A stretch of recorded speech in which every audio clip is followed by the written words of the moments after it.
Battle Through the Heavens. By Heavenly Silkworm Potato. Kabanata 271. Sumulong sa 7 star, ang huling pagsusulit. Naka-cross-led si Xiaoyan sa kama. Sa sandaling ito, ang natural na enerhiya sa loob ng silid ay medyo nag-iiba-iba. Maraming energy ripples na nakikita ng hubad na mata ang umaagos at lumalabas mula sa loob ng katawan ni Xiaoyan. Namamaga ang kanyang damit hanggang sa mambak. Sa kanyang seryosong mukha, bahagyang nakikita ang bahagyang berdeng kinang. Habang ang nakapalibot na natural na enerhiya ay ibinuhos sa katawan ni Xiaoyan, kumaway ng kumaway, ang berdeng kinang sa kanyang mukha ay lalong lumaki. Sa huli, halos sakop ng kulay berdeng glow ang buong mukha niya. Unti-unti ding tumataas ang puwersa sa loob ng kanyang katawan. Nang ang tumataas na puwersa ay umabot sa isang tiyak na antas, ang nakapalibot na pabago-bagong enerhiya ay biglang huminto. Ang namamagang damit sa katawan ni Xiaoyan ay tila nanigas at hindi na gumagalaw. Ang kakaiba, tahimik na paghinto ay nagpatuloy ng halos 10 segundo. Si Xiaoyan, na nakapikit ng mahigpit, ay biglang nagdilat. Ang kulay berdeng apoy ay agad na gamulong at lumundag bago kaagad at mabilis na naglaho. Isang mabangis na liwanag ang biglang lumabas mula sa loob ng kanyang madilim na mga mata. Habang pinapanatili ng kanyang katawan ang training mode nito, ibinuka ni Xiaoyan ang kanyang bibig. Isang medyo itim na kulay maputik na hangin ang iniluwa. Ang itim na hangin ay namumunga pataas. Anumang bagay na humipol dito ay ganap na naagnas. Patuloy itong tumaas hanggang sa naagnas ang isang maliit na butas sa bubong bago ito tuluyang naging kawalan sa ilalim ng sikat ng araw. Matapos ilabas ang maputik na hininga, ang mabangis na ningning sa mga mata ni Xiaoyan ay tahimik ding umatras. Ang mga naninigas na damit ay muling naging malambot habang nakadikit sa balat ni Xiaoyan. Ang kahangahangang puwersa na namamalagi sa loob ng silid ay binawi rin sa kanyang katawan. 7 star daw siya. Habang dahan-dahan niyang hinihigpitan ang kanyang kamao, ang pakiramdam ng kanyang katawan na puno ng lakas ay naging dahilan upang medyo malasing si Xiaoyan. Bagamat alam niya na ayon sa bilis ng kanyang pag-asenso mula noon, maaga o huli ay uusad siya sa 7 star level. Gayunpaman, hindi niya inaasahan na sa pamamagitan lamang ng pag-absorb ng searing poison sa Nolengia ng 3 beses ay sapat na para sa kanya na magtaas ng level. Ang enerhiya sa loob ng katawan ng isang dawang ay talagang napakalawak at lumalakas. 3 beses ko palang na-absorb ito, ngunit sapat na ang enerhiya para hayaan akong tumaas ng isang antas. Mahinang ungol ni Xiaoyan. Kakaibang baluktot ang kanyang katawan. Naririnig ang mga alon ng malinaw na tunog ng basag ng buto mula sa loob ng kanyang katawan, hindi niya maiwasang mapangiti ng may kasiyahan. Mukhang isang magandang bargain ang transaksyong ito. Inilagay ni Xiaoyan ang kanyang 2 palad sa kama at gumamit ng kaunting enerhiya. Ang kanyang katawan ay bumaril paitaas sa isang malambot na paraan. Pagkatapos nito, nag-somersault siya sa hangin at marahang lumapag sa lupa. Pumalakpak siya, tumingin sa paligid at mamulong na nakakunot ang noo. Bakit hindi pa rin siya bumabalik? Saglit na nag-isip si Xiaoyan at walang magawang iling ang kanyang ulo sa walang kwentang pagsisikap. Pagkatapos ay binuksan niya ang pinto at lumabas. Bukas ay kung kailan magsisimula ang grand meeting. Kailangan niyang pumunta sa asosasyon upang magtanong tungkol sa iba't ibang uri ng mga kompetisyon sa grand meeting at ang paraan kung saan isinasagawa ang mga pagsusulit ngayon o kung hindi ay magsisimula siya sa maling paa. Pagkalabas ng tumayo si Xiaoyan sa kalye at pinagmasdan ang buong paligid. Pagkatapos ay itinaas niya ang kanyang mga yapak at naglakad patungo sa matayog na gusali ng Alchemist Association kung saan kahit papaano ay makakakita siya ng isang sulok nito mula sa malayo.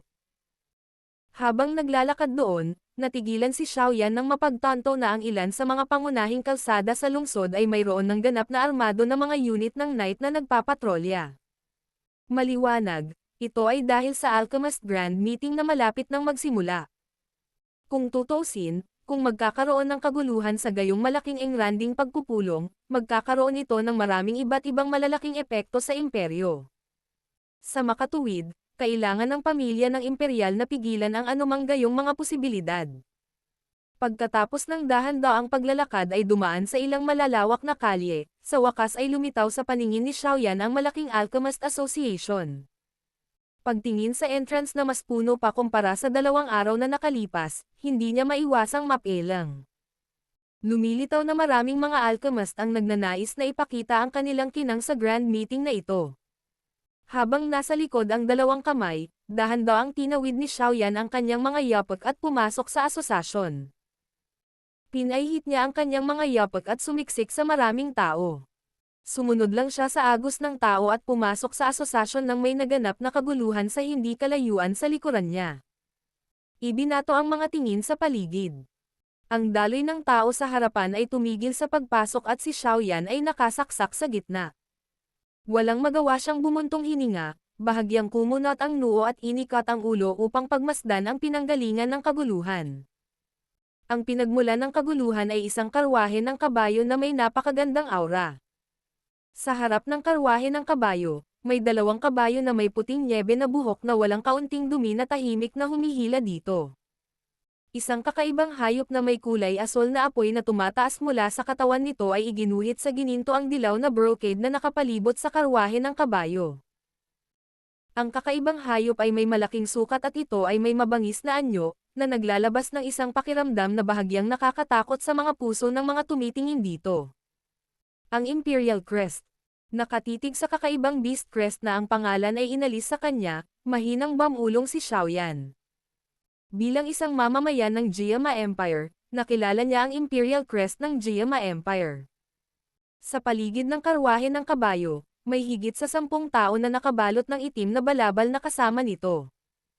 Ang tingin ni Xiaoyan ay dumaan sa mga taong ito na nakasuot ng itim at nanliit ang kanyang mga mata. Mula sa kanyang mga pandama, ang 10 dagdag na itim na nakadamit na mga tao ay talagang nagbigay sa kanya ng isang pakiramdam ng panganib. Talagang karapat-dapat itong maging imperial na pamilya ng Jiama Empire.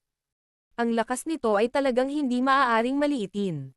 Bahagyang napabulala si Xiaoyan sa kanyang puso habang ang kanyang tingin ay itinapon sa kung saan naroon ang kurtina ng karwahe. Isang itim na nakasuot ng damit ang humakbang at magalang na itinaas ang kurtina ng karwahe. Kapag ginawa ito ng taong nakasuot ng itim, malinaw na naramdaman ni Xiaoyan na ang iba pang mga taong nakasuot ng itim na tao ay mabilis na nakabuo ng matatag na bilog habang bahagyang gumagalaw, binabantayan ang karwahe ng kabayo sa gitna nila. Kasabay nito, maraming mga titig na kasing talas ng isang agila ang bumaril mula sa mga taong nakasuot ng itim habang sila ay nagwawalis pabalik-balik sa harap ng nakapalibot na pulutong ng tao. Sa ilalim ng pagbabantay ng mga nakapaligid na tao, isang Snow White Jade na parang pinong kamay ang iniabot mula sa karwahe. Maganda nitong hinawakan ang hawakan ng pinto ng karwahe. Pagkatapos nito, isang magandang figure ang dahan-daang lumabas at lumitaw sa paningin ng lahat. Ang taong nagpakita ay nakasuot ng kulay purple na damit na may mga linyang kulay pilak na nakalagay dito. Ang kanyang katanji tanging anyo, sa ilalim ng impluwensya ng imperial na pamilya, ay mahinang naglabas ng isang marangal na kahangahangang presensya na siyang kanyang pagkapanganay. Isang kulay lila na sinturon ang isinuot sa kanyang makitid at macelan na baywang, na nagpapakita ng maliit na baywang na malinaw at matalim. Ang kanyang edad ay mukhang hindi masyadong matanda, mukhang katulad ng kay Xiaoyan bago niya binago ang kanyang hitsura. Ang kanyang magandang mukha ay naglalaman ng isang ngiti, lumilitaw na elegante at payapa. Gayunpaman, sa bawat oras na lumilipas ang kanyang tingin sa paligid, natutuklasan ni Xiaoyan na ang dalagang ito na mukhang napaka-lady ay may kakaiba at kakaibang ngiti na kumikislap sa kanyang puno ng tubig. Malinaw, ito ay naiiba sa ipinakita niyang panlabas na tila gusto ng katahimikan. Talagang hindi mahuhusgahan ang isang babae sa kanyang hitsura. Mapait na ngumiti si Xiaoyan at umiling. Inalis niya ang tingin at hindi na tumingin sa napakapambihirang dalagang ito. Ang gandang babae. Nang mapanood ang dalagang lumitaw, agad na sumabog ang isang alon ng sigawan mula sa nakapalibot na mga tao. Maraming maiinit na tingin ang mabilis na ibinato. Bagamat ang katayuan ng ginang ay lubhang marangal, mukhang hindi nararapat na samantalahin ang malaking pulutong at pahintulutan ang kanilang mga mata na maging medyo bastos. Heha Jay. Ito ang munting prinsesa sa loob ng Jiama Empire Imperial Family. Nabalitaan ko na ang kanyang guro ay ang deputy chairman na si Grandmaster Kiamir. Dahil lumitaw siya dito sa pagkakataong ito, sa palagay ko ay dumating siya dahil sa Alchemist Grand Meeting. Mayroong napakaraming matalinong mga individual sa loob ng karamihan ng tao na nagawang makilala ang dalaga nang makita ang kanyang hitsura. Mukhang hindi pa siya ganoon katanda, pero narito talaga siya para makipagkompetensya sa Grand Meeting. Che, ang talento ng munting prinsesa sa pagpino ay isang bagay na kahit ang chairman ay walang tigil na pinuri. Huwag mo lang tingnan ang kanyang murang edad. Nabalitaan ko na kalahating taon na ang nakalipas, nakapasok na siya sa isang Tier 3 alchemist. Pagkarinig nito, nagkaroon ng kagiat na kaguluhan sa paligid ng mga tao. Ang ilan sa mga nakatatandang nasa katanghaliang alchemist ay nagtaas ng kanilang mga kamay na medyo namumula ang mga mukha at tinakpan ang tier badge sa kanilang mga dibdib sa kahihiyan. Dahil nakasiksik sa karamihan ng tao, narinig ni Xiaoyan ang mga pag-uusap ng mga taong ito at isang pagkabigla ang bumungad sa kanyang mukha. Muli niyang ibinaling ang tingin sa dalagang nakakulay ube na naglalakad patungo sa samahan na may alalayan ng nakaitim na nakasuot ng damit. Tahimik niyang sinabi sa kanyang puso. Talagang, palaging may mas magaling. Talagang hindi inaasahan na ang babaeng ito na mukhang mahina ay talagang isang Tier 3 alchemist. Bagamat nabigla si Xiaoyan sa kanyang puso, hindi naramdaman ni Xiaoyan na ito ay hindi inaasahan. Sa mayamang pundasyon ng royalty ng Jiama Empire, hanggat ang munting prinsesa na ito ay nagtataglay ng pangunahing talento na kailangan para maging isang alchemist, magagamit nila ang mga sangkap na iyon na maaaring itambak sa mga bundok para madaling mabuo siya bilang isang high-tier alchemist. Bukod dito, sa hitsura ng mga bagay, ang talento ng munting prinsesa na ito sa pagpino ng gamot ay napakahusay. Sa makatuwid, ang pagkakaroon ng gayong tagumpay ay nasa loob ng mga inaasahan. Sa ilalim ng proteksyon ng grupo ng mga taong nakasuot ng itim na mga tao na ang katawan ay nababalutan ng madilim at malamig na aura, dumaan ang dalagang iyon na kulay ube na damit sa siksikan ng mga tao nang hindi nakaharang. Pagkatapos nito, nagyabang siya sa Alchemist Association. Nang mawala sa kanyang paningin ang likod ng dalaga na mukhang eleganteng, nagkibit-balikat si Xiaoyan at bahagyang pinilipot ang kanyang katawan. Tulad ng isang loach, pinisil niya ang nakapalibot na pulutong ng tao nang hindi nag-iiwan ng bakas habang mabilis siyang tumalon sa loob ng asosasyon. Matapos isantabi ang huling layer ng daloy ng tao, sa wakas ay naging maluwang ang paligid.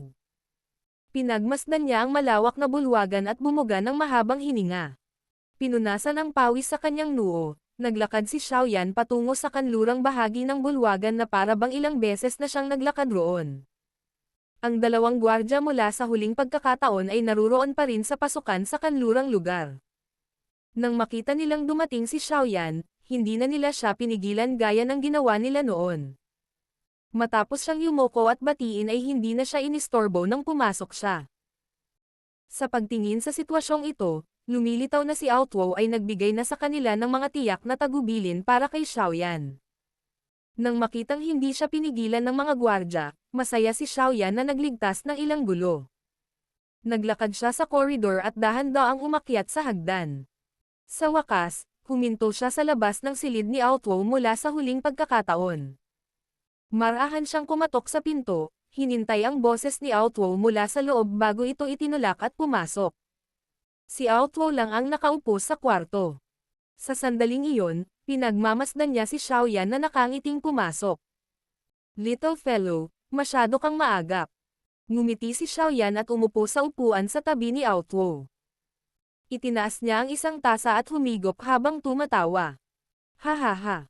Hindi ako magsasabi ng hindi kailangan. Ang layunin ko sa pagpunta dito sa pagkakataong ito ay upang magtanong tungkol sa format ng kompetisyon. Ginagawa ba ito sa pamamagitan ng pagkakaroon ng isang random na tao na umakyat sa isang pagkakataon o sa iba pang paraan? Napakaraming kakompetensya na lumalahok sa kompetisyon. Kung ang kompetisyon ay umaasa sa pagkakaroon ng isang random na tao na umakyat sa isang pagkakataon ng paisa-isa, gaano katagal ito? Nakangiting umiling si Outwo.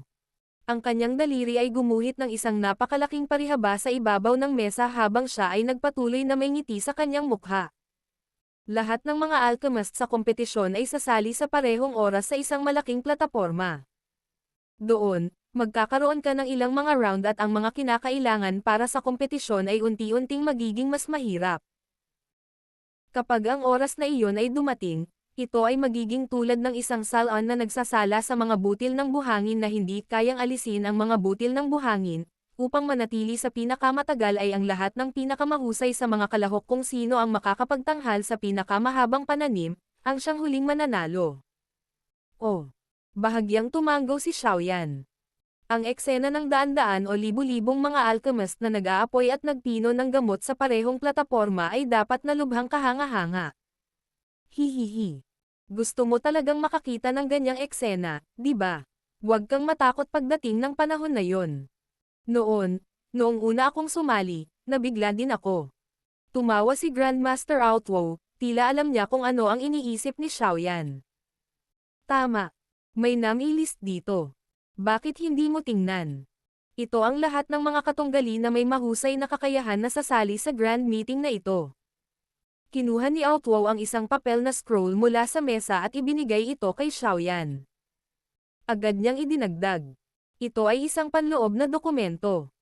Ayon sa mga patakaran, hindi ko ito maaaring ibunyag sa iba. Medyo nagtataka si Xiaoyan nang matanggap niya ang paper scroll. Ngumiti siya at tumango habang dahan-dahan itong binubuksan. Ang mahabang nami list ay mayroong hindi bababa sa 20 hanggang 30 tao na may mga kakayahan na hindi masama. Iniwas ni Xiaoyan ang kanyang tingin dito at biglang tumaas ang kanyang kilay. Napagtanto niya na nasa nami list talaga si Liuling at napakalapit nito sa tuktok. Maliwanag, ang pangalan ng kahalili ng Pilking ay hindi lamang isang bagay na nakuha mula sa pagmamayabang. Ang munting prinsesa na ito ay dapat na mula sa imperial na pamilya, tama ba? Itinuro ni Xiaoyan ang munting prinsesa na nasa ikalima at nagtanong. Oo, nakita mo na ba siya? Kanina ko lang siya nakita sa pasukan. Hindi ko akalain na ganito pala kalapit ang pangalan niya sa harapan. Ngumiti si Xiaoyan, medyo nagulat sa rangkang. Huwag mong maliitin ang babaeng iyon. Sa ilalim ng suporta ng lakas ng pamilya ng imperial, marami siyang nakatagong card na magpapasilaw sa mga tao. Ngumiti si Outwo at nagpaalala. Bahagyang tumango si Xiaoyan. Tiningnan niyang mabuti ang impormasyon sa nami list bago ibinalik kay Outwo. Talagang napakalakas ng mga kakompetensya. Bilang pa lang sa Tier 3 Alchemist, 13 na sila. Medyo mahirap talaga at sarili mo lang ang maaasahan mo para dito. Ito lang ang maitutulong ko sa iyo. Tumango si Outwo at walang magawang sinabi. Ngumiti si Xiaoyan at tumango. Tinanong niya. Simula ba bukas ang grand meeting? May kailangan pa ba akong gawin ngayon? Hahaha. Sa katunayan, kailangan mong gawin ang isang bagay. Isaalang-alang ito ang huling pagsubok bago ang kompetisyon. Ang mga tagalabas ay walang ganitong round ng pagsubok ngunit ang mga kakompetensya na inirerekomenda namin, ang mga pinuno ng sangay, ay dapat na makapasa sa round na ito. Ito ay maaaring ituring na isang uri ng pagsubok ng maaga kung saan hinuhusgahan ng asosasyon ang aming kakayahang pumili ng mga tao. Kung ang isa ay hindi makapasa sa pagsusulit na ito, mawawalan ng bisa ang aming rekomendasyon. Tumayo si Outwo, ngumiti at sinabing. Sumunod ka sa akin. Sa lugar na ito, makikita mo ang ilan sa malalakas na kalaban sa nami list. Oo, tumango si Xiaoyan, tumayo at sumunod kay Outwo. Lumabas ang dalawa sa kwarto at naglakad sa isang tahimik na koridor saglit. Nang nasa dulo na sila, tinulak nila ang isang pinto sa gilid at dahan-daang pumasok. Isang malakas na liwanag ang biglang bumaril habang naglalakad sila sa pintuan, na naging sanhi ng hindi sinasadyang pagpikit ni Xiaoyan ng kanyang mga mata. Sa wakas ay nabuksan niya ang mga ito sa sandaling umangkop siya sa liwanag. Lumitaw sa harap nila ang isang maluwag na panloob na bulwagan na pinalamutian ng medyo klasikal na paraan. Sa sandaling ito, ang panloob na bulwagan ay may ilang taong nakatayong 2 at 3.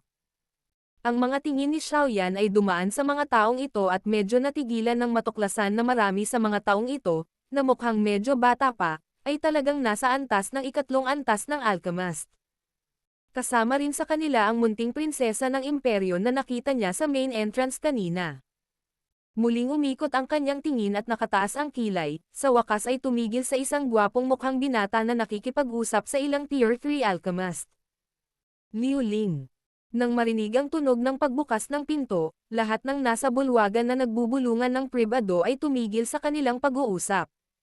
Nabaling ang kanilang tingin sa pintuan. Nang makita nilang pumasok si Xiaoyan, lahat sila ay saglit na natigilan. Ang kanilang mga tingin ay lumipad patungo sa Tier 2 Alchemist badge sa kanyang dibdib at ang kanilang mga ekspresyon ay may kaunting pangungutya. Ang munting prinsesa, na nakasandal sa dingding, ay napaliligiran ng ilang alchemist sa paraang katulad ng mga bituing naka-arco sa paligid ng buwan, ay napatingin din kay Xiaoyan. Gayunpaman, pagkatapos niyang makita ang tier badge sa dibdib nito, tuluyan na siyang nawalan ng interes. Siya ay tamad na naginat at ang kanyang mga kurba ay nakakabit sa mga tingin ng mga nakapaligid na lalaki. Tamad na tinitigan ng tingin ni Liu Ling si Xiaoyan. Ang pagpasok ng huli ay naging sanhi din ng bahagyang pagkagulat ni Liu Ling. Mabilis na kasunod nito, gayunpaman, isang madilim na banayad ng ngiti ang sumilay sa kanyang mukha, na tila may mga masasamang intensyon. Bahagyang ibinaba ni Xiaoyan ang kanyang kilay. Hindi nakaapekto sa kanya ang iba't ibang tingin sa malaking bulwagan. Ang kanyang mga kamay ay nakalaylay sa harap ng kanyang manggas. Ang walang pakialam na mukha niya ay parang matandang monghe. Gayunpaman, isang mahinang malamig na tawa ang tahimik na lumabas sa kanyang puso. Battle Through the Heavens. Kabanata 272. Pagpipino. Hoy, Old Ow, may dinala ka rin ba? Sa panahong napakatahimik ng kapaligiran sa bulwagan, isang matandang tawa ang humalangaw-ngaw. Sinundan ni Xiaoyan ang boses at inilipat ang kanyang tingin. Napagtanto niya na may ilang matatandang nakasuot ng alchemist robe na nakatayo na may mga ngiti sa isang mataas na plataporma na nakaposisyon sa kaliwang bahagi ng bulwagan. Ang boses kanina ay nanggaling sa isa sa mga matandang may puting buhok na nyebe. Iyon ang deputy chairman ng asosasyon, si Kia Mir. Siya rin ang guro ng Little Princess. Ngumiti si Outwo at kumaway sa matanda bago tumagilid ang ulo at kinausap si Xiaoyan. Bahagyang tumanggaw si Xiaoyan. Huwag mo nalang pansinin ang mga mata ng mayabang na ito. Ang pagiging Tier 3 alchemist sa ganoong edad, natural na napakahusay ng kanilang mga talento.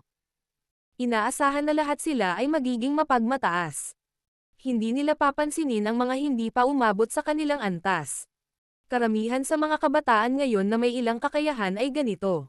Sinulyapan ni Outwo ang mga kabataang iyon sa bulwagan, tinapik ang likod ni Xiaoyan at inaliw siya.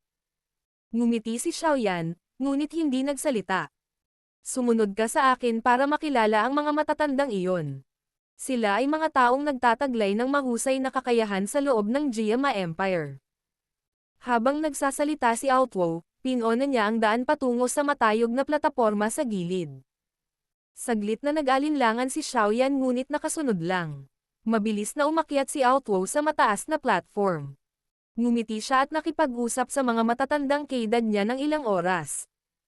Tahimik na tumayo si Xiaoyan sa likuran niya at hindi nagkusa na humakbang pasulong at batiin sila.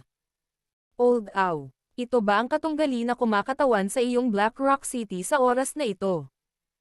Pagkaraan ng ilang sandali ng pag-uusap na may ngiti, ngumiti ang matandang may kulay na snow white na buhok habang nakatingin kay Xiaoyan na nakatayo sa gilid at nagtanong. Bahagyang inangat ni Xiaoyan ang kanyang tingin. Tiningnan niya ang matandang ito na malinaw na may mataas na posisyon sa Alchemist Association. Nakasuot siya ng Katanji tanging alchemist robe habang ang kanyang mukha na puno ng kulubat ay may ngiti at ang kanyang bahagyang dulang na malabo na mga mata ay kalmado at banayad. Sa isang sulyap, nagmukha siyang ordinaryong matandang lalaki na walang labis na espesyal na aura, maliban sa mahabang damit na kumakatawan sa kanyang katayuan at ang apat na kulay pilak na alon na kumikislap ng kakaibang kinang sa kanyang dibdib. Gayunpaman, ang ordinaryong matandang ito ay may kontrol sa halos kalahati ng lakas ng Alchemist Association. Habang sinusukat ni Xiaoyan si Kia Mir, ganoon din ang ginagawa ng huli sa kanya. Ang ordinaryong anyo ni Xiaoyan ay wala ring anumang natitirang puntos. Ang tanging naging dahilan para makaramdam ng kakaiba si Kiamier ay ang kalmadong ekspresyon ng kabilang partido. Ang kakayahang mapanatili ang hindi gumagalaw na paraan kapag pinapanood ng isang Tier 4 na alchemist ay nangangailangan ng lakas ng pag-iisip na bihirang makita sa mga kabataan. Siya ay tinatawag na Yan Xiao. Napakalaki ng kanyang potensyal. Ngumiti si Outwo at tumango.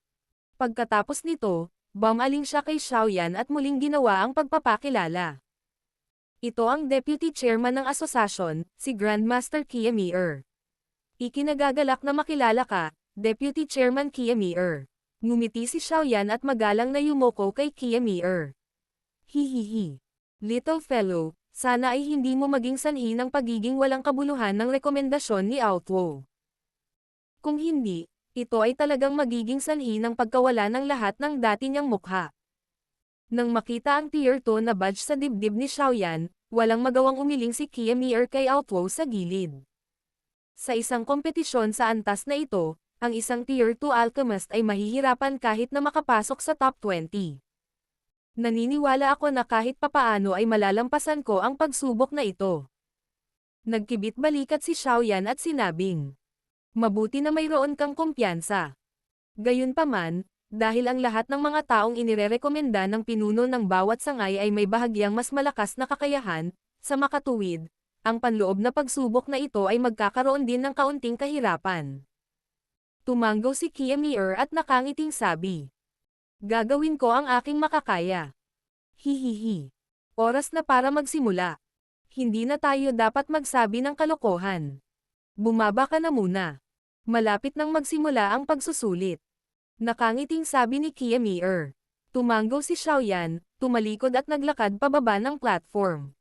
Pagkatapos nito, sa harap ng lahat ng mga tingin ng mga kabataan sa bulwagan, lumakad siya patungo sa isang sulok at tumayo na ang kanyang mga kamay ay nakabitin.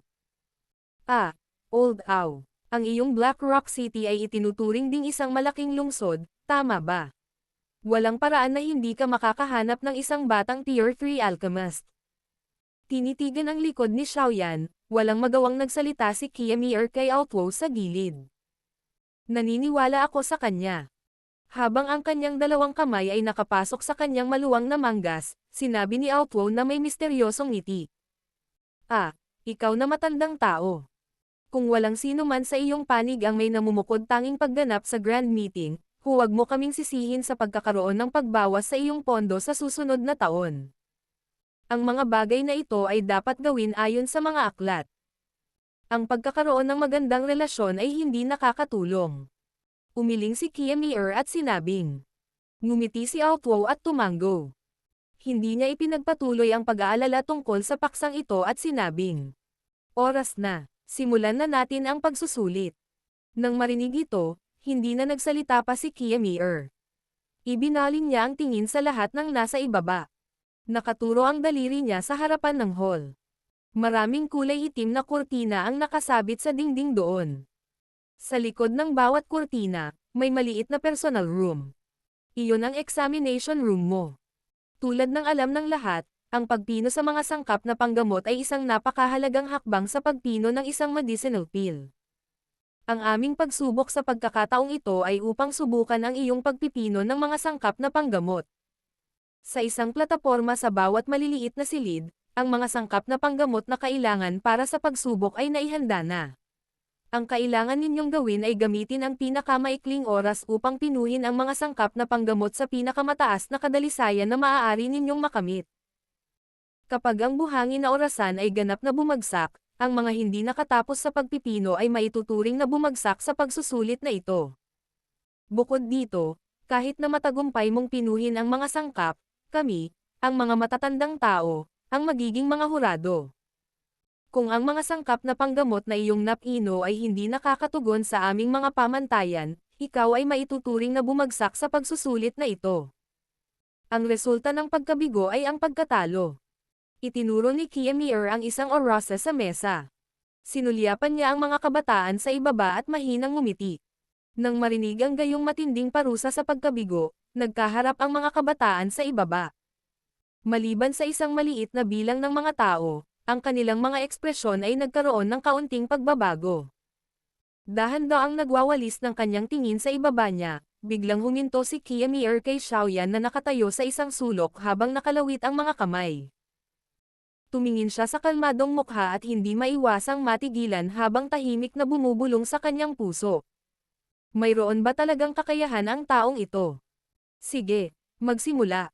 Bigyang pansin ang orasang bang-angin. Matapos ilayo ang kanyang tingin kay Xiaoyan Kie, ipinalakpak ni Mir ang kanyang mga kamay habang nakangiti at sinabi. Nang marinig ito, ang lahat sa bulwagan ay nagsimulang kumilos sa maliliit na grupo habang sila ay patungo sa kanilang kaliwang bahagi.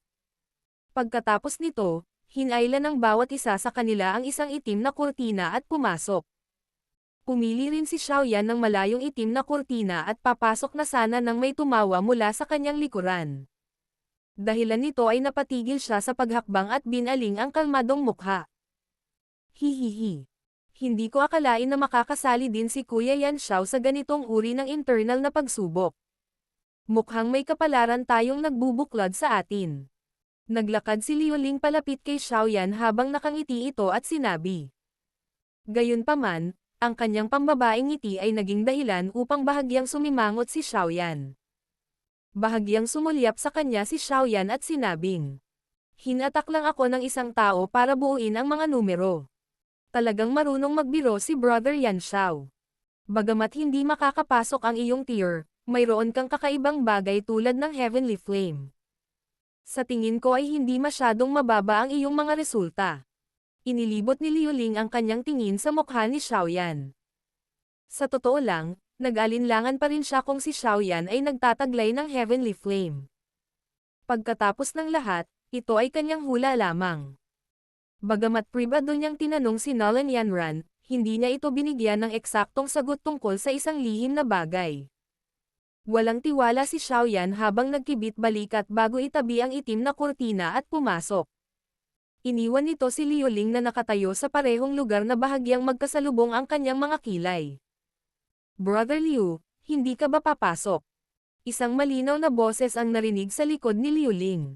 Lumapit ang magandang little princess, tinitigan si Xiaoyan na nawala sa likod ng kurtina at ngumiti ng matamis.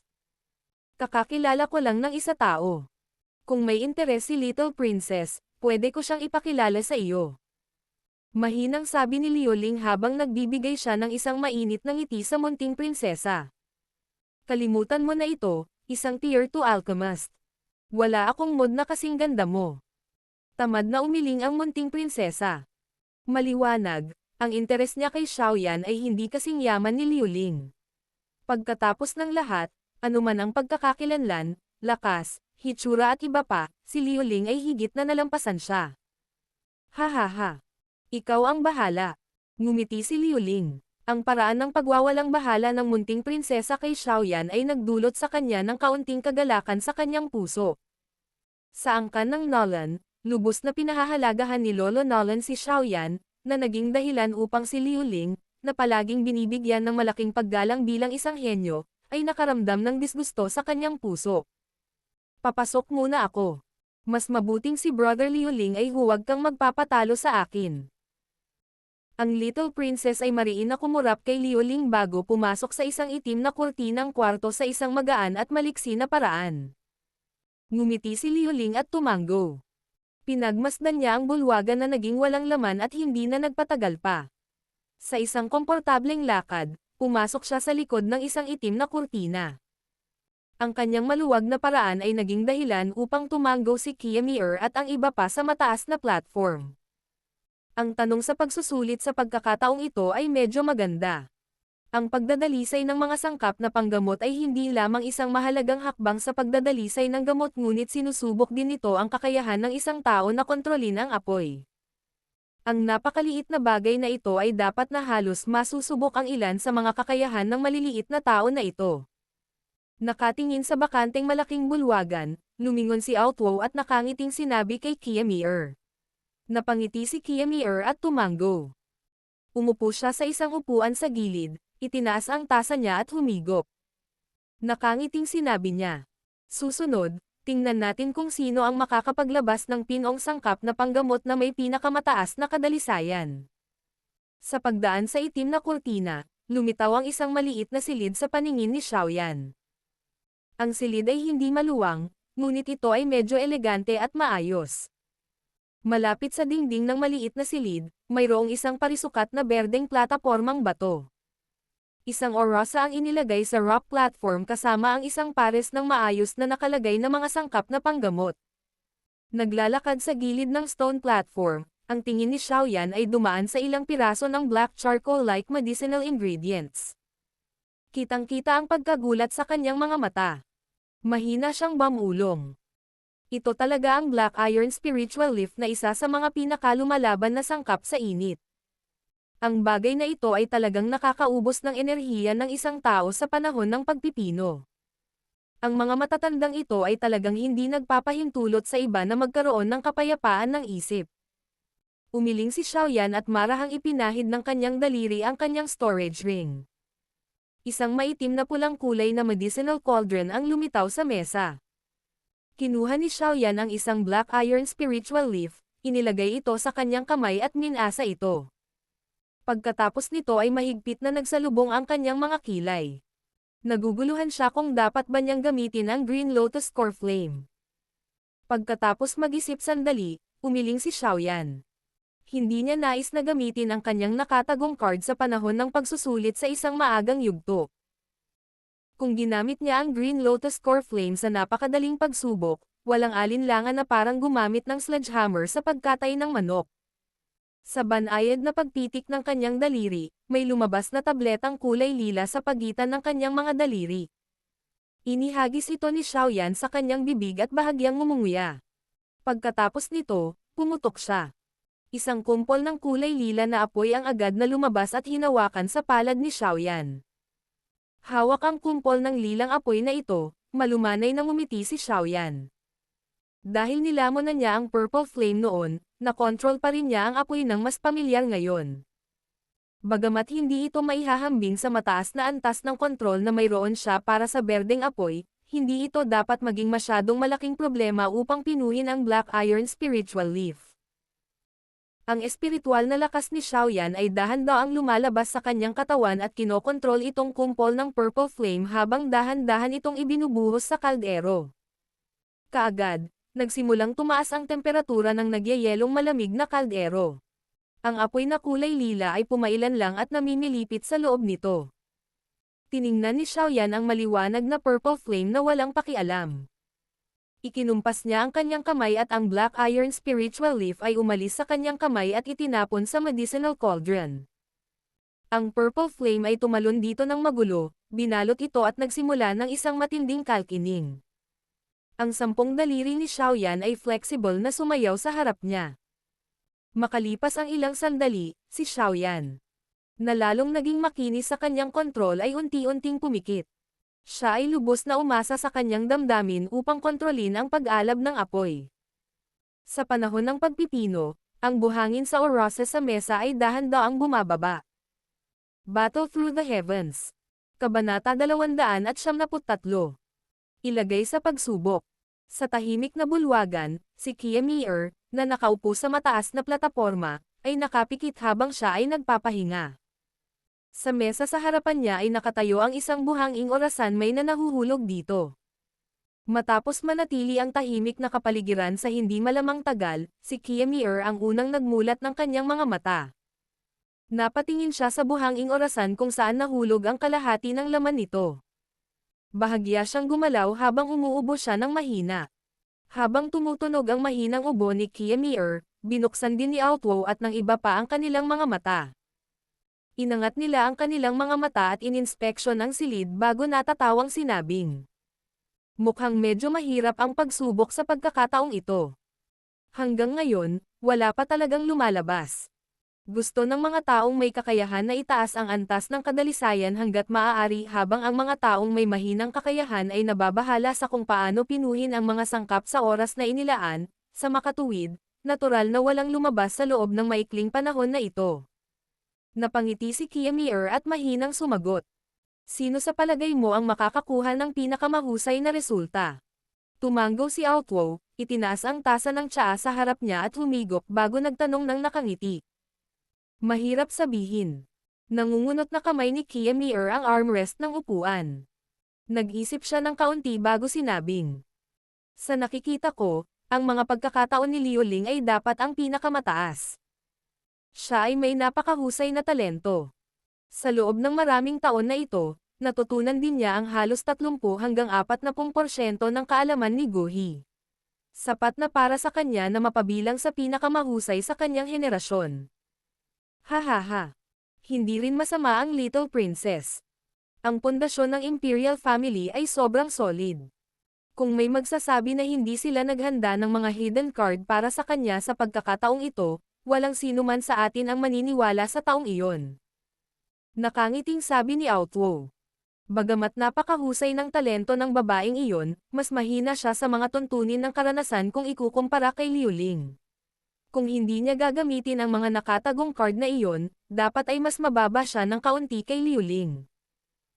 Ito ay unang pagsubok lamang, kaya't malamang na hindi niya gagamitin ang kanyang nakatagong card. Sa makatuwid, si Liuling ang may pinakamataas na pagkakataon na makuha ang isa pang pinakamahusay na resulta. Nang magsalita si Mieri tungkol sa kanyang minamahal. Ngumiti si Outwo. Sumulyap ang gilid ng kanyang mga mata sa maliit na silid na natatakpan ng itim na kurtina kung saan naroon si Xiaoyan. Siya ay bamantong hininga at sinabi sa kanyang puso. Siguro kung anong uri ng resulta ang makukuha ni Xiaoyan. Sana ay hindi ito masyadong mababa. Ang kanyang talento ay tiyak na hindi mas mababa kaysa kay Liuling o sa munting prinsesa. Bakit? Old Au, kumakapit ka pa rin ba sa pag-asa? Bagamat banayad ang pagkilos ni Outwo, hindi pa rin ito nabigo na makatakas sa paunawan ni Kiamier. Kaagad, ang huli ay umiling na medyo walang magawa. Hindi alintana kung gaano kahusay ang talento ni Yan Xiao, ang isang Tier 2 alchemist ay mahihirapang makipaglaban para sa tagumpay laban sa Tier 3 alchemist na ito. Hihihi. Tumawa si Outwo, ngunit hindi nakipagtalo kay Kiamier. Pinagsalikop niya ang magkabilang kamay at inilagay sa tuhod bago niya pinagpag ang nakatagilid na upuan habang tahimik niyang hinihintay ang resulta ng pagsusulit. Nang makita ang katahimikan ni Outwo, si Kiamier ay wala na ring ibang sinabi. Marahan siyang bumuntong hininga bago muling ibinaling ang tingin sa bakanteng bulwagan. Dahan-daang binilang ng kanyang puso ang mga patak ng buhangin na nagmamarka ng oras. Nang bumagsak ang buhanging orasan hanggang 1/4 na lang ang natitira, biglang gumalaw ang isang itim na kurtina. Kaagad, ang ilang mga tingin sa mataas na plataporma ay agad na binaril at tinitigan ng husto ang itim na kurtinang iyon. Inilahad ang isang kamay mula sa itim na kurtina at hinayla ito sa isang tabi. Sa isang pambabaeng ngiti, isang gwapong binata ang dahan-daang lumabas. Siya nga talaga. Sa pagtitig sa binata na may matangkad at tuwid na figure, si Outwo at ang iba pa ay panandaliang blanko. Nagpalitan sila ng tingin kay Kiamier bago bamantong hininga at umiling kaagad. Ang disipulo na tinuruan ni Gohi ay talagang may ilang mga kasanayan. Lumabas si Liuling mula sa likod ng itim na kurtina. Pagkatapos nito, huminto siya sa gitna ng bulwagan at ngumiti kay Kiamier at sa iba pang nasa mataas na plataporma. Pagkatapos ay yumoko siya ng matikas sa napaka-gentleman na paraan. Hindi nagtagal pagkatapos lumabas si Liuling, isang ethereal figure ang mabilis na tumalon mula sa likod ng isang itim na kurtina.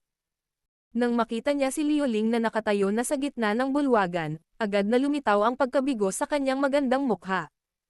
Dahan-dahan siyang naglakad papunta sa gitna ng bulwagan at yumoko habang sinasabi.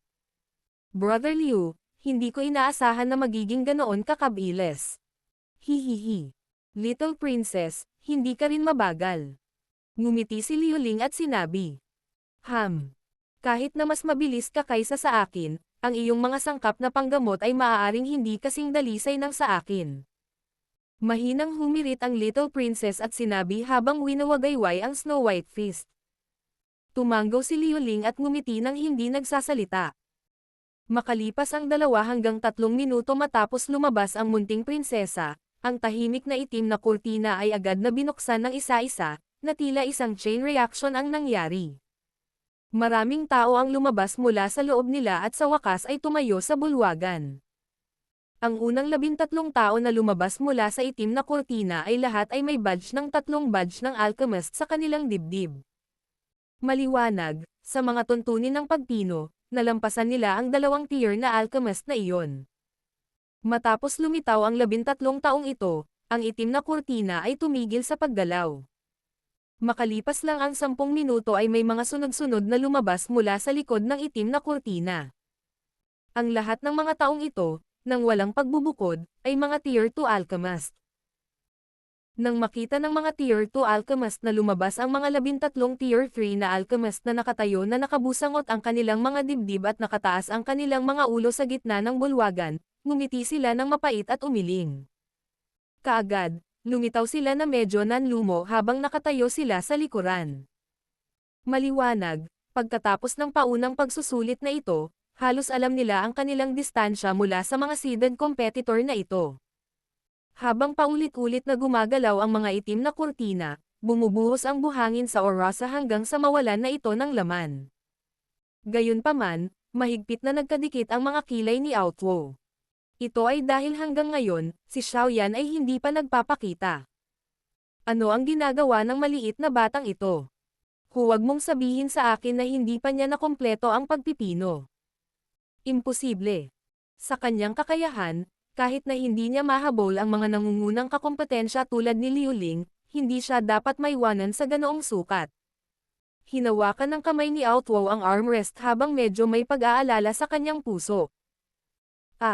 Sa isang tabi, nakita ni Kiamir ang nag-aalala niyang matandang kaibigan at hindi niya napigil ang mapabuntong hininga.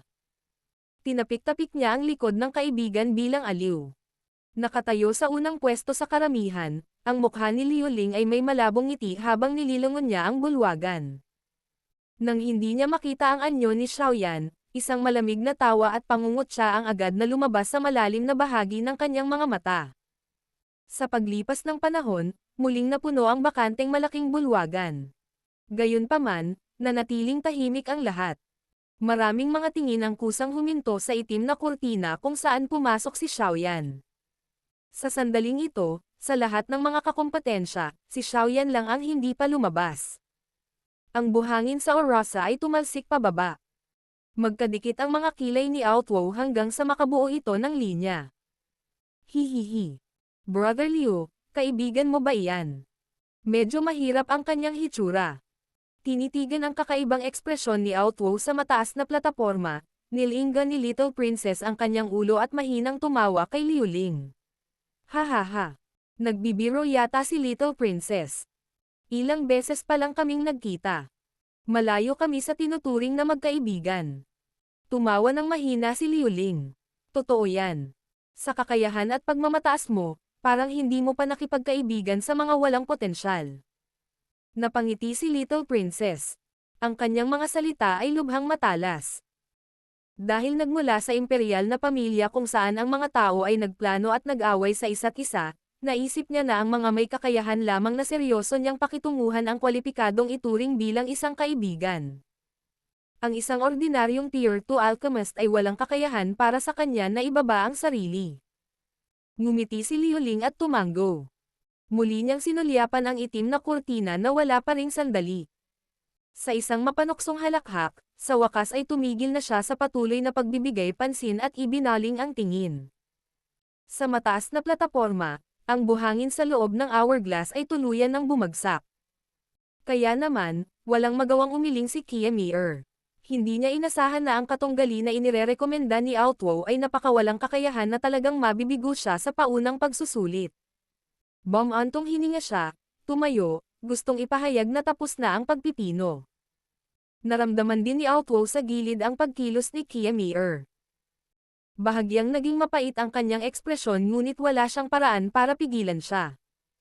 Nanghihina ang ulo, sumandal siya sa upuan at nagpakawala ng mahabang hininga. Sige sa lahat. Iaanunsyo ko na ang oras. Paumanhin kung natagalan ako. Nang iaanunsyo na ni Kiamir ang pagtatapos ng refinement, isang mahinahong boses ang biglang lumabas mula sa likod ng itim na kurtinang iyon. Kaagad, Isang itim na figure ang humiwalay sa itim na kurtina at dahan-daang lumabas na may kalmadong mukha. Napatingin siya sa nakatulala na mukha na sinuot ni Kiamier at bahagyang yumuko. Ho! Nang marinig ang mahinahong boses na ito, biglang ibinaba ni Outwo ang kanyang ulo. Mataman niyang tinitigan si Xiaoyan na tila nagmamadali habang naglalakad palabas mula sa likod ng itim na kurtina. Gayunpaman, tuluyang nahulog ang malaking batong nakasabit sa kanyang puso.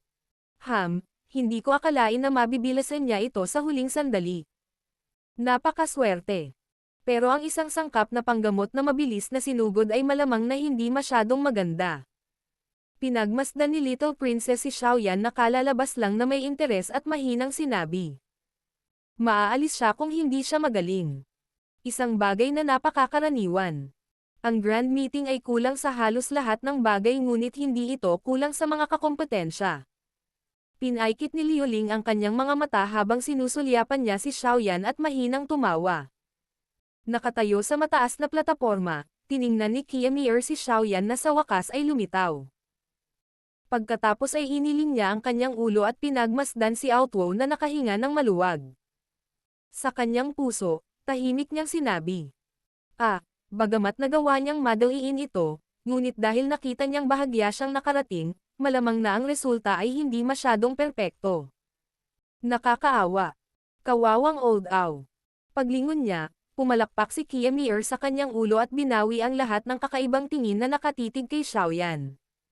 Marahan siyang umubo bago sinabi sa malalim na boses. Dahil lahat ay nasa oras na lumabas, pagkatapos ay magsisimula na tayong maghanda para sa susunod na seksyon ng pagsusulit. Gaya ng sinabi niya, humakbang pasulong si Kiamier at itinaas ang isang itim na tela na matatagpuan sa platform. Kaagad, nagsiwalat siya ng isang katumpakang makinarya na may kumikislap na glow. Ito ay isang instrumento sa pagsukat ng kadalisayan na ginawa ng ilang sikat na panday na inupahan ng aming samahan ng alchemist. Nagagawa nitong tumpak na masuri ang kadalisayan ng mga sangkap na iyong pinino. Pinunasan ni Kiamier ang maitim na makina, itinuro ang isang uka at sinabing. Ito ang lugar para ilagay mo ang mga sangkap na susukat. Pagkasabi nito ay tinuro niya ang isang screen. Ilang karakter ang paulit-ulit na kumikislap dito. Ipapakita ng lugar na ito ang antas ng kadalisayan. Ito ay mula sa 10 puntos. 10 puntos ang pinakamataas, habang 1 punto ang pinakamababa. Kailangan mo ng 4 na puntos upang makapasa. Sige. Ngayon, lahat kayo ay maglalagay ng Black Iron Spiritual Leaf na na-refine mo dito. Tandaan, bago mo ito ilagay, mas mabuting sabihin mo sa amin kung ilang beses mo itong pino. Sa bawat oras na ang isang panggamot na sangkap ay pino, ang kahirapan sa paggawa nito ay magiging ilang beses na mas mahirap kaysa sa huling pagkakataon. Halimbawa, kahit na may lakas si Kiamier, magagawa niyang pinuhin ang Black Iron Spiritual Leaf na ito ng 10 beses. Kung gagawa pa siya ng higit pa dyan ay masasayang niya ang kanyang pagsisikap ng walang anumang benepisyo. Magsimula na tayo. Marahang pinalakpak ni Kiamier ang kanyang kamay. Ang grupo ng mga Tier 4 na alchemist ay tumayo mula sa kanilang mga upuan at pumunta sa harap ng instrumento sa pagsusuri. Medyo nagtataka sila habang hinihintay ang pag-unveil ng mga resulta. Habang bumabagsak ang mga salita ni Kiamier, lahat ng tao sa bulwagan ay napatingin sa isa't isa. Sa wakas, isang Tier 3 alchemist na malapit sa harap ng pila ang lumakad at naglabas ng isang jade bottle na nag-imbak ng Black Iron Spiritual Leaf mula sa kanyang storage ring. Pagkatapos nito, inilagay niya ito sa uka. Hinarap niya si Kiamier at ang iba pang nasa itaas at magalang na sinabi. Deputy Chairman Sir, sa aking kakayahan, 3 beses ko lang mapino ang Black Iron Spiritual Leaf. Bahagyang tumango si Kiamier. Ang kakayahang magsagawa ng 3 epektibong pagpipino sa Black Iron Spiritual Leaf ay maaaring ituring na isang resulta na hindi masama. Ayon sa kanyang pagtatantya, ang kadalisayan na naabot ng pagpipino ng binatang ito ay dapat na nasa 5 puntos o higit pa. Gaya ng inaasahan ni Kiamier, pagkatapos pamitik ang makina ng ilang beses, agad na nakita ng monitor ang isang malaking 5 puntos. Nakapasa ka sa pagsusulit. Binabati kita. Nang makita ang salitang pulang dugo, tumanggo si Kiamier at tumawa. Susunod. 4 na puntos. Pumasa. Isang Tier 2 alchemist ang itinulak pasulong at mabilis na inihanda ang lahat. Ilang saglit pa, ang salitang 4 na nag-flash sa monitor ay naging dahilan ng kanyang pagkatuwa habang bumubuga ng hangin. Pagkatapos nito, tinapik niya ang kanyang dibdib at lumipat sa isang tabi. Susunod. 5 puntos, pumasa. Susunod. 3 puntos, nabigo. Matapos ang ilang mga tao na dumaan, sa wakas ay may isang malas na Tier 2 alchemist na umatras na may natatalo na ekspresyon. Habang lumilipas ang oras para sa pagsusulit, sa wakas ay lumipat si Liuling sa gilid ng makina ng pagsusuri sa ilalim ng focus ng lahat. Pagkatapos nito, naglabas siya ng bote ng jade mula sa kanyang storage ring at maingat na inilagay ito sa uka. Inangat niya ang ulo niya at sabi at ngumiti kay Kiamier. Mayroon akong limitadong kakayahan. Maaari ko lamang itong pinuhin ng 6 na beses. Nang lumabas sa bibig niya ang mga salita ni Liuling, agad na natigilan ang lahat sa silid. Sa sandaling iyon sila ay nagkakagulo. Hindi lamang ang mga tao sa ibaba, kundi pati na rin si Kiamier at ang iba pa ay hindi maiwasang magpalitan ng nagtatakang tingin. Ang kakayahang pinuhin ang Black Iron Spiritual Lift ng 5 beses ay mangangailangan ng kakayahan ng isang peak level Tier 3 alchemist. Marahang bumantong hininga si Kiamier. Lumipat ang tingin niya sa monitor. Doon, kumurap ang liwanag ng ilang sandali bago lumitaw ang isang malaking 7. 7 puntos. Binabati kita. Nakapasa ka. Huminga ng malumanay si Kiamier habang nakangiti at sinabi. Ngumiti si Liuling at inilipat ang kanyang matayog na katawan sa isang tabi. Paulit-ulit, lumilipat ang kanyang tingin sa pinakamalayong tao sa likuran kung saan nagpapahinga si Xiaoyan na nakapikit. Sa kasukdulan na nilikha ni Liuling, ang iba pang sumunod sa likuran ay walang alinlangan na napakakaraniwan. Ang mga taong 2 o 3 beses palang nakapagpino nito ay sunod-sunod. Hindi nila nagawang kumabit sa puso ni Kiamier at ng iba pa. Nagpatuloy ang kapuruhan hanggang sa turn na ni Little Princess kung saan ito tuluyang nabasag. Ang dalagang ito na medyo bata pa ay talagang nagawang pinuhin ang Black Iron Spiritual Lift ng 5 beses. Gayunpaman, dahil sa ilang mga isyo bilang resulta ng kanyang kawalan ng karanasan, ang gradong nakuha niya ay mas masahol pa kaysa kay Liuling ng 0.5 puntos. Pagkatapos ng Little Princess, may ilang mga seeded competitor na may mga kakayahan na medyo mahusay at nakamit ang 6 na puntos bawat isa. Gayunpaman, kapag ang mga taong ito ay inihambing kay Liuling, walang alinlangan na sila ay naging mas mahirap. Kung titingnan ang sitwasyong ito, ang taong may pinakamagandang resulta ay tiyak na si Liuling. Habang ang mga kandidato ay sunod-sunod na lumipas, ang gitna ng malaking bulwagan ay muling nagsimulang unti-unting nawalan ng laman. Ilang sandali pa, si Xiaoyan lang ang naiwan na nakatayong mag-isa sa gitna. Yan Xiao, ikaw na. Nang makita si Xiaoyan, na nakapikit na parang natutulog, walang magawa si Kiamier na ibinuka ang kanyang bibig at binilisan siya. Nang marinig ang humihimok na boses, dahan-dahang binuksan ni Xiaoyan ang kanyang mga mata. Tinatamad niyang inilibot ang paligid bago tuluyang huminto kay Liuling na nakangiti habang nakatingin sa kanya. Napangiti ng mahina si Xiaoyan. Pagkatapos nito, ibinato niya ang isang nakaaaliw na tingin patungo sa balisang mukha ni Outwo. Umakyat si Xiaoyan ng ilang hagdan na may malalawak na hakbang bago huminto sa gilid ng makina ng pagsusuri. Inilabas niya ang bote ng jade na naglalaman ng powder na pinino mula sa Black Iron Spiritual Leaf. Pagkatapos nito, random niyang itinapon ito sa uka sa ilalim ni Kiamier at ng iba pa na walang imak na tingin. Little fellow. Ilang beses mo pinuna ang sangkap na ito. Nang makitang si Xiaoyan, na nakayuko, ay walang anumang intensyon na buksan ang kanyang bibig para magsalita, si Kiamier ay maaari lamang magkusa upang magtanong. Ilang beses. Bahagyang sumimangot si Xiaoyan at nag-alinlangan sandali. Pagkatapos ay sinabi niyang hindi sigurado. Parang 8 beses. Katahimikan. Ang malaking bulwagan ay naging kasing tahimik ng kamatayan sa sandaling ito. Lokong tao. Sa tingin ba niya ay maaaring random na iulat ang mga ganoong salita? Palibhas ay marahas na sinakal ng mga salitang ito ni Xiaoyan, sa wakas ay hindi napigilan ni Little Princess na malamig na mangungutya. Hindi siya naniniwala na ang isang Tier 2 alchemist ay talagang magkakaroon ng kakayahan na pinuhin ang Black Iron Spiritual Leaf ng 8 beses. Gayunpaman, bago tuluyang mawala ang malamig na ngiti sa magandang mukha ng Little Princess, bigla itong tumigas sa susunod na sandali. Ito ay dahil, ang isang matangkad na pulang malaking siyam ay dahan-daang lumabas sa monitor ng makina ng pagsusuri. 9 na puntos. Nang makita nila ang matangkad na pulang malaking numero, biglang naramdaman ni Kiamir na ang kanyang puso ay biglang lumiit ng mahigpit. Battle Through the Heavens. Kabanata 274. Ang tapos na katahimikan. Isang katahimikan na parang kamatayan. Ang orihinal na buhay na bulwagan ay naging ganap na tahimik sa isang iglap. Ang kumikislap na matangkad na pulang glow sa makina ng eksaminasyon ay kumislap sa mukha ng lahat, na nakatatak ng isang nakakatawang pagkapurol. Pinagmasdan ni Outwow ang kumikislap na monitor na may natigil ang ekspresyon. Ang kanyang puso, na medyo walang magawa sa naunang pagganap ni Xiaoyan ay tila nagkaroon ng matinding pagbabago.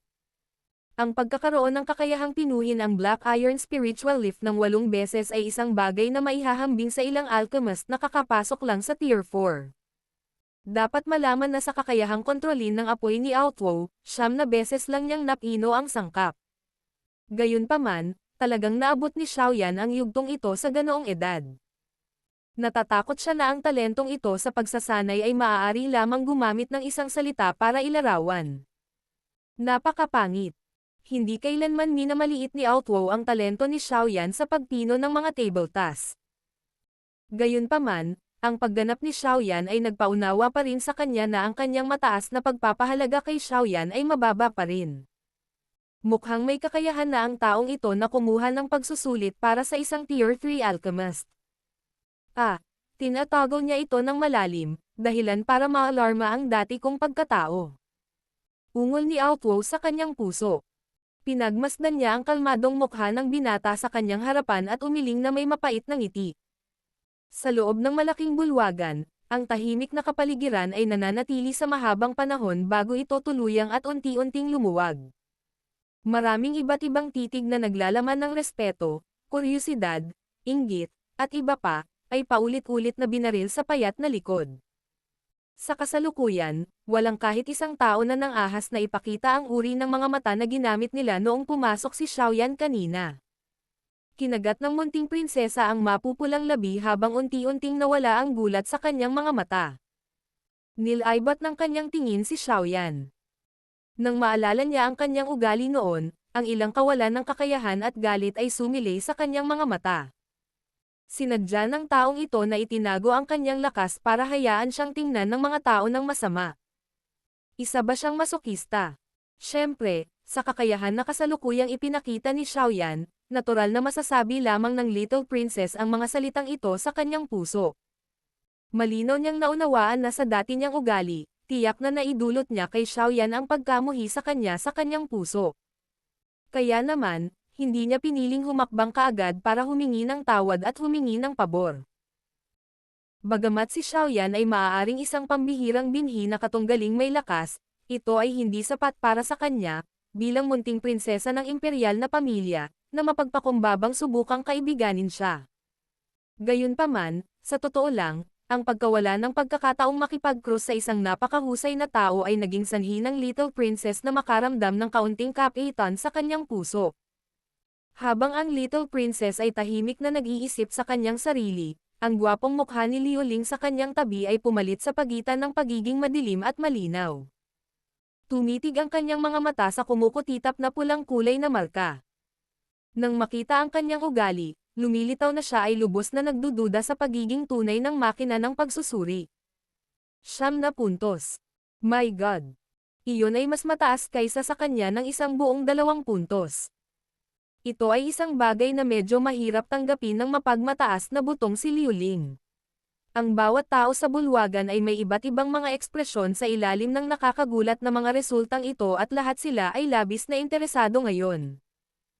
Marahang umubo si Kiamir at Jin Aisang ang lahat mula sa kanilang mapurol na kalagayan. Ang kanyang mga mata ay nagbigay ng masalimuot na tingin habang nakatingin sa binata na may ordinaryong hitsura. Pagkaraan ng ilang sandali, bumantong hininga siya at sinabing, mukhang matanda na talaga ako. Halos. Pero ang batang kaibigang si Yan Xiao ay nagtatago ng malalim sa kanyang kakayahan. Sa kakayahan mong ito, ang Tier 2 badge sa iyong dibdib ay medyo hindi maihahambing sa iyong katayuan.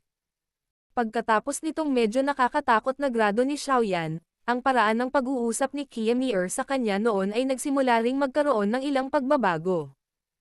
Anuman ang aktwal na lakas ni Xiaoyan, ang pagpapakita lamang ng pagpipino ng sangkap ay isang bagay na hindi kayang gawin ng isang ordinaryong alchemist. Bukod dito, ang kasalukuyang edad at potensyal ni Xiaoyan ang tunay na dahilan para talagang seryosohin siya ni Kiamir. Sa edad na 20, nagawa niyang pinuhin ang Black Iron Spiritual Lift ng 8 beses. Malamang na kahit si Gohi noon ay hindi kayang gawin ang ganoong bagay. At, higit sa lahat, anong klaseng lakas mayroon ang guro sa likod ni Xiaoyan kung nakapagturo siya ng napakahusay na estudyante? Malinaw na naramdaman ang bahagyang pagbabago ng ugali sa tono ng kabilang partido, mahinahong ngumiti si Xiaoyan. Si Deputy Chairman ay nagbibiro. Medyo magaling lang ako sa pagkontrol ng apoy. Yung iba ay hindi na dapat banggitin. Pagkatapos ng pagsubok na ito na gamulat sa buong lugar, si Kiamir ay natural na hindi na maniniwala sa mga salitang iyon mula kay Xiaoyan. Ngumiti siya ng may pagsang-ayon, iniisip lamang na sinusubukan lang ni Xiaoyan na ipagpatuloy ang pagtatago ng kanyang kakayahan. Old Ao, napakaganda ng paningin mo. Napalingon si Kiamir at tinapik ang mga balikat ni Outwo na nakabawi mula sa kanyang pagkabigla habang nakangiting sinabi nito. Mas lumampas din ito sa inaasahan ko.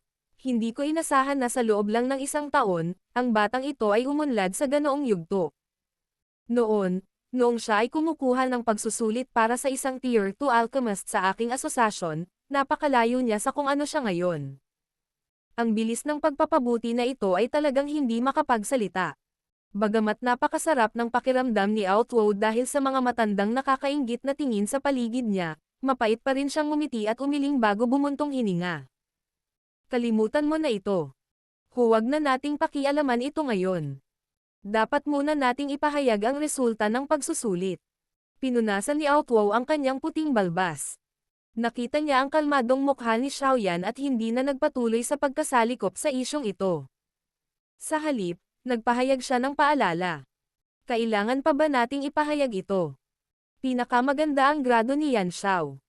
Pangalawa si Liu Ling, kasunod si Yu Er. Maliban sa mga taong hindi nakakatugon sa kinakailangan, ang iba ay maaaring ituring na nakapasa. Napangiti si Kiamir, agad na tumalikod at hinarap si Xiaoyan at ang kanyang mga kakompetensya. Seryoso niyang sinabi. Gusto ko munang batiin ang mga nakapasa sa internal na pagsusulit ng asosasyon. Bukas na ang oras kung kailan magsisimula ang pagsusulit. Dapat maging malinaw sa inyong lahat na sa ganoong engranding pagpupulong, magkakaroon ng ilang mahuhusay na alchemist mula sa ibang mga bansa sa tabi ng mga alchemist mula sa ating bansa na lalahok.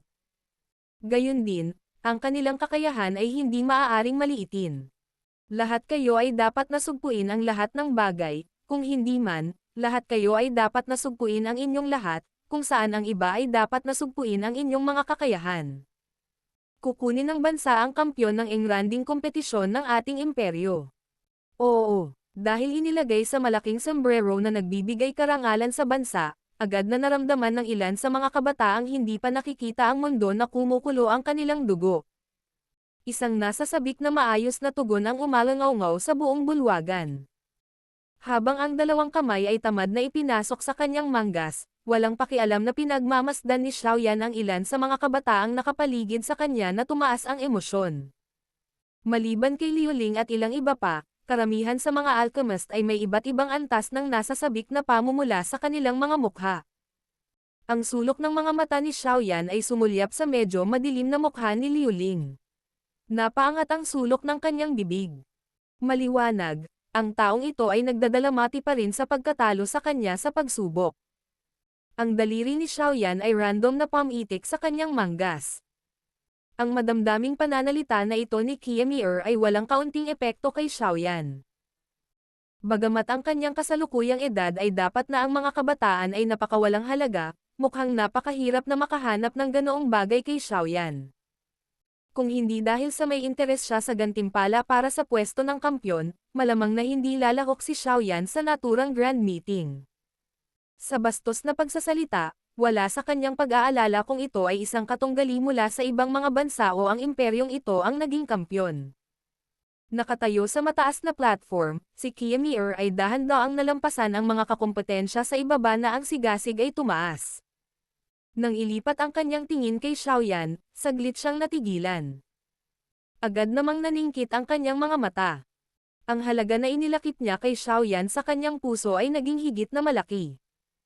Ang batang ito ay talagang hindi simple.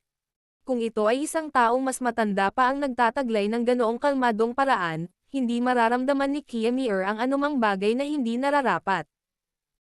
Gayunpaman, ang isang tao sa paligid ng 20 taong gulang ay dapat na nasa yugto kung saan ang isa ay isang ligaw na mayabang at isang walang kontrol na binata.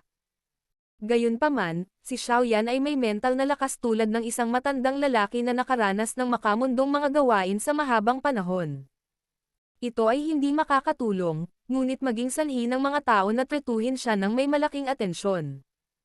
Mula sa kung paano ito nakita ni Kiamier, si Xiaoyan ay nagtataglay na ng ilang kakayahan at ang kanyang karakter ay higit na lumampas sa pangunahing kinakailangan.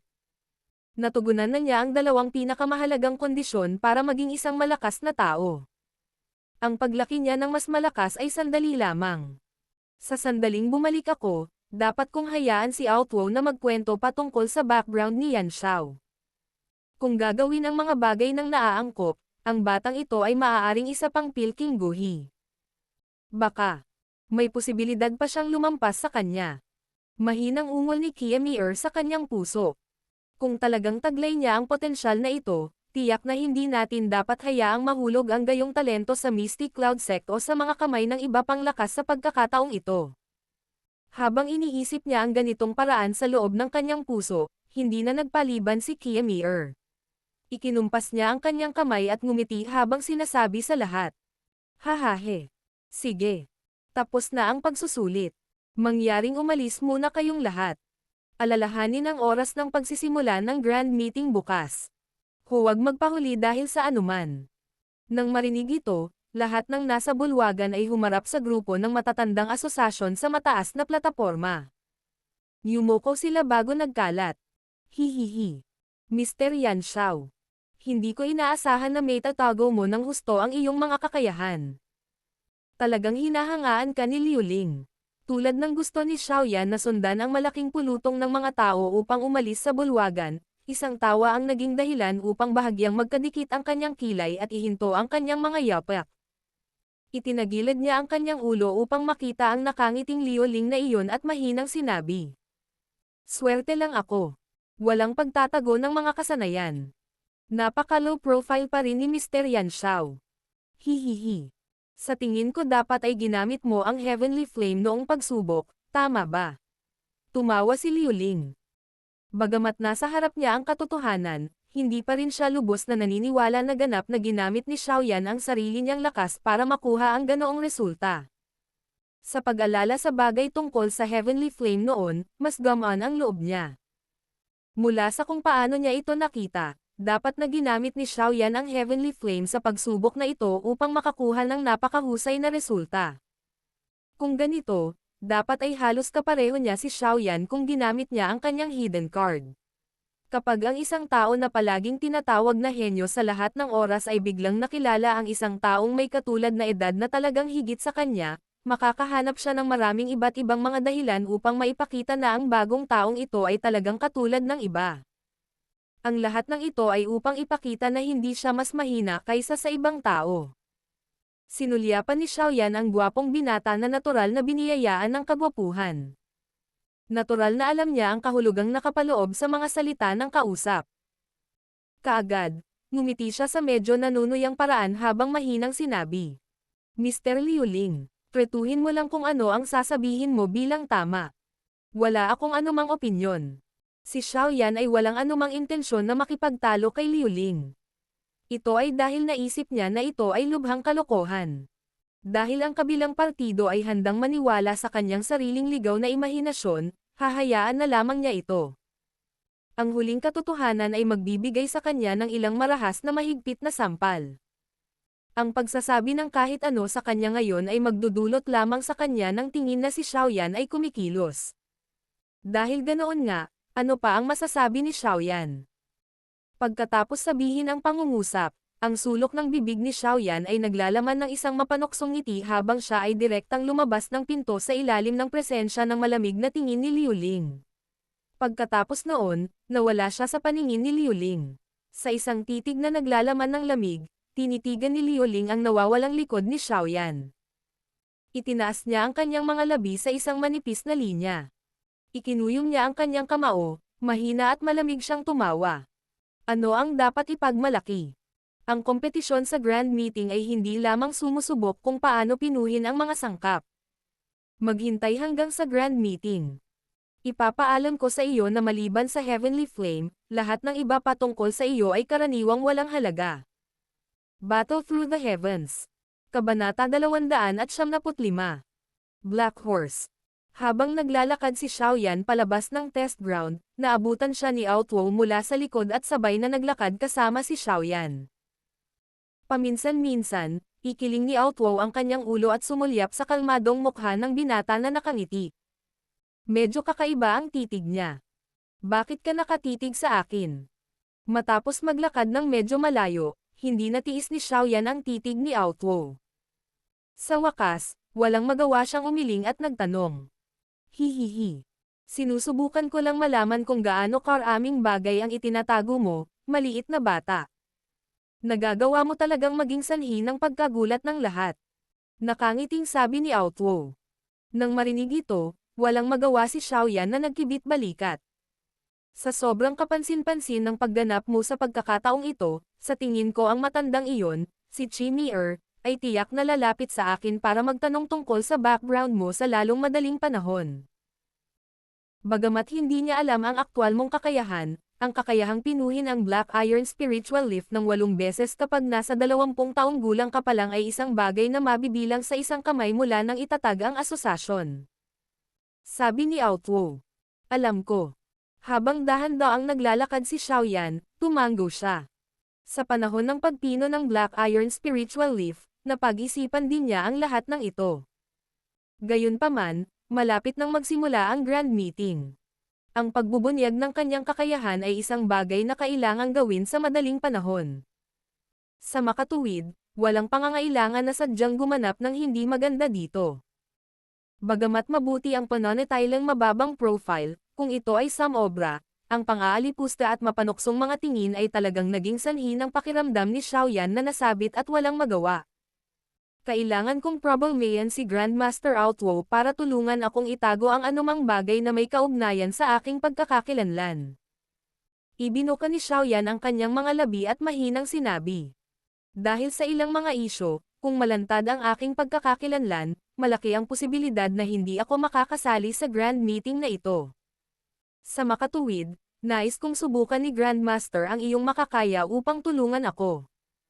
Nang marinig ang malubhang kahihinatnan na binanggit ni Xiaoyan, si Outwo ay nasa kawalan. Agad niyang pinagdikit ang mga kilay. Kung atras si Xiaoyan sa kompetisyon, magreresulta ito sa Alchemist Association ng Black Rock City na mawalan ng pagkakataon na makakuha ng magandang resulta. Ang banta na ito ay may napakalaking bigat para kay Outwo na wala pang malaking kontribusyon mula noong siya ay dumating sa kanyang posisyon. Napakunot ng noo si Outwo at nag-isip ng matagal bago tumango. Ngumiti siya ng mapait at sinabing, sige. Susubukan ko ang aking makakaya para tulungan kang ilihim ito. Buti na lang hindi pa naisumat ang impormasyon ng miyembro. Mababago ko pa, hihihi. Kung gayon maraming salamat, Grandmaster Outwo. Nang marinig ang kanyang mga salita, nakahinga ng maluwag si Xiaoyan at sumagot na may kasamang ngiti. Walang pagpipilian. Ayokong tumakas lang ang katunggali na nahirapan akong hanapin. Walang magawang sabi ni Outwo.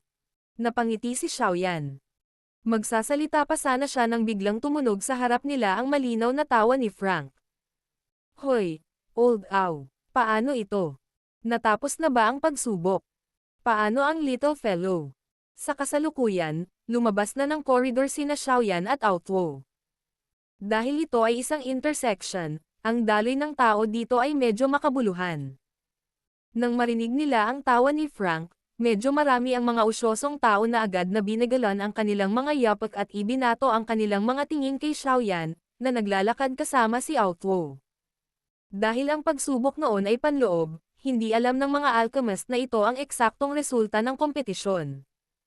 Gayunpaman, nalaman nila na ang mga taong nakilahok sa panloob na pagsusulit na iyon ay kadalasang mga seeded competitor sa grand meeting na ito at ang kanilang mga kakayahan ay hindi pangkaraniwan.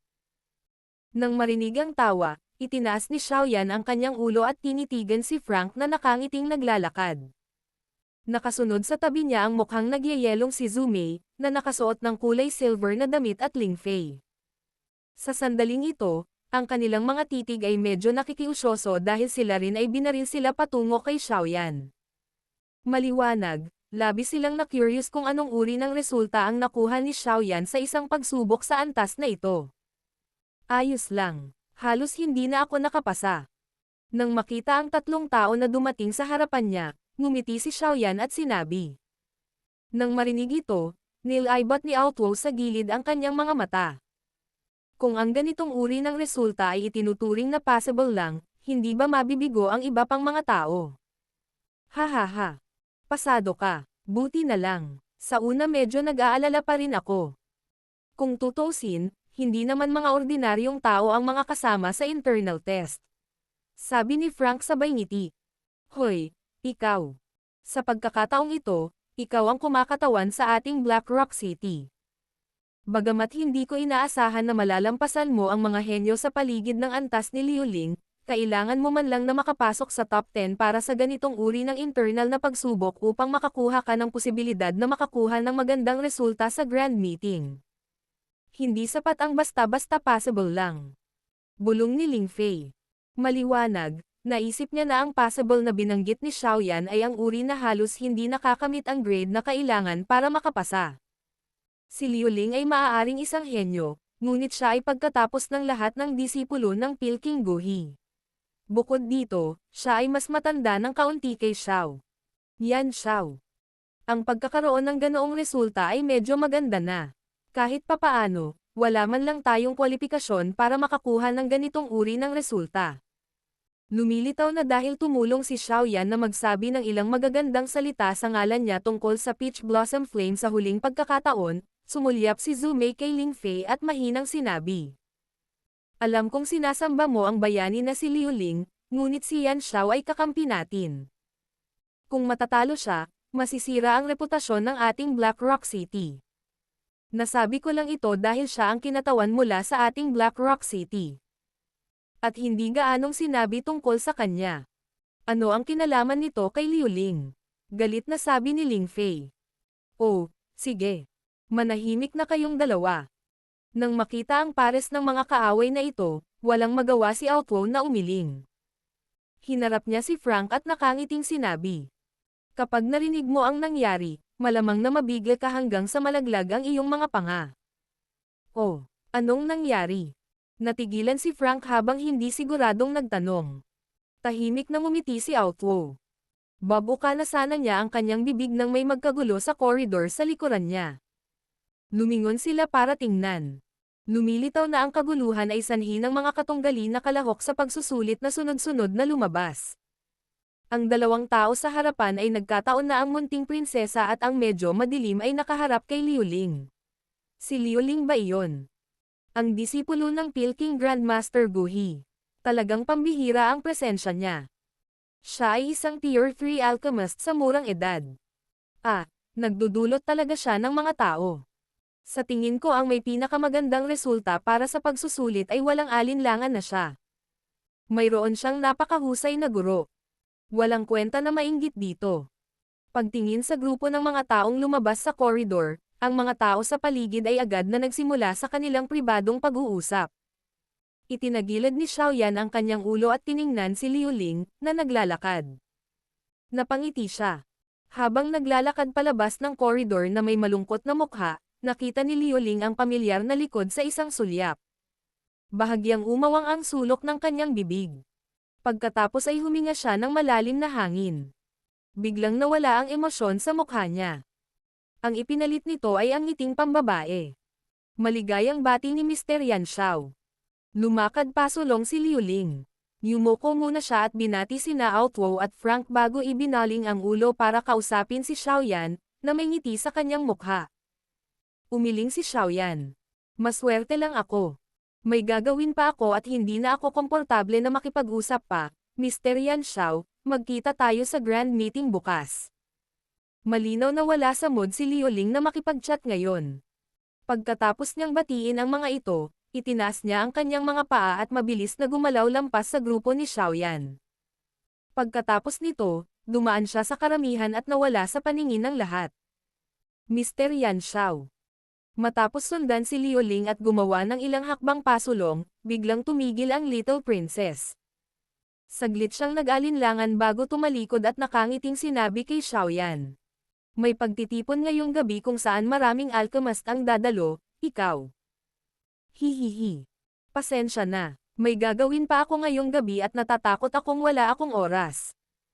Medyo natigilan si Xiaoyan sa sanga ng oliba na biglang iniabot sa kanya ng munting prinsesa. Agad niyang naintindihan ang totoong katwiran, umiling at ngumiti habang sumagot. Ang pagtanggi ni Xiaoyan ay hindi lampas sa inaasahan ng Little Princess. Gumalaw ng kaunti ang labi niya. Matapos titigan si Xiaoyan saglit, sa wakas ay sinabi niya na may isa pang ngiti. Dahil ganito ito, kung gayon hindi kita pipilitin. Sa hinaharap, kung kailangan ni Mr. Yan Xiao ng anumang tulong, maaari kang pumunta at hanapin ako. Paalam. Ibinuka ni Xiaoyan ang kanyang mga labi habang nakatingin sa munting prinsesa na unti-unting nawala sa gilid ng kanyang paningin. Naalala niya ang saloobin nito sa kanya bago ang pagsusulit at muling tiningnan ang sitwasyon. Hindi niya maiwasang mapangiti habang sinasabi sa kanyang puso. Siya ay talagang isang tao mula sa imperial na pamilya. Sa kanyang mga mata, ang pagkakaiba sa pagitan ng isang taong kapaki-pakinabang at isang taong hindi aktwal na gumagawa ng isang malaking pagkakaiba sa paggamot. Matapos panoorin si Liu Ling na mawala, si Ling Fei, na may mga bituin pa rin sa kanyang mga mag-aaral, sa wakas ay tumalikod. Tiningnan niya si Xiaoyan at nagdududang nagtanong. Tama. Bakit ngayon ka lang niya binati? Wala lang. Napangiti si Xiaoyan. Hindi niya akalain na ang pagkapanalo kay Liu Ling ay isang bagay na napakahusay. Bagamat siya ay disipulo ni Guhi, ngunit kay Xiaoyan, na minsan nang nangahas na ituring sina Guhi at Reyna Medusa bilang isda at perlas habang siya ay gumaganap bilang isang mangingisda, ang maliit na katanyagan na ito ay hindi naging dahilan upang siya ay makaramdam ng kahit katiting na sindek. Lahat, may gagawin din ako. Aalis na muna ako. Magkita ulit tayo sa grand meeting bukas. Nang hindi binibigyan ng pagkakataon si Ling Fei na magpatuloy sa pagtatanong, ngumiti si Xiaoyan kay Outwo at sa iba pa. Pinagsalikop niya ang kanyang mga kamay bago mabilis na naglakad palabas ng asosasyon. Ang panloob na pagsubok ngayon ay upang pinuhin ang Black Iron Spiritual Leaf. Habang pinapanood ang nagmamadaling pagbabalik ni Xiaoyan, hinawakan ni Outwo ang kanyang puting balbas at biglang nagsalita pagkaraan ng ilang sandali. Pinipino ang Black Iron Spiritual Leaf. Mukhang medyo mahirap iyon. Ang bagay na iyon ay halos ang pinakamahirap na sangkap sa mga middle grade na sangkap upang pinuhin. Sa aking kasalukuyang kakayahan, maaari ko itong pinuhin ng 8 o 9 na beses. Nang marinig ang kanyang mga salita, nagulat si Frank nang lumingon siya at sumagot. Hahaha. Tama. Ngumiti si Outwo at tumango. Hinarap niya ang lugar kung saan nawala si Liu Ling at hinaplos ang kanyang baba. 6 na beses itong pinino ng little fellow na iyon. 6 na beses. Nang marinig ang mga salita ni Outwo, agad na napuno ng pagkabigla ang mukha ni Frank. Pinilit niya ang kanyang dila at pinuri. Nakakamangha. Sa ganoong edad, talagang nakamit niya ang ganoong karaming mga pagpipino. Talagang karapat-dapat siyang maging disipulo ni Guhi. Ang bagay na iyon. Parang 2 beses lang ako nakakapagpino. Si Ling Fei ay halos kapareho ko. Ang talento ni Liu Ling ay talagang pambihira. Si Zhu Mei sa gilid ay malumanay na bumantong hininga habang sinasabi niya. Hihihi.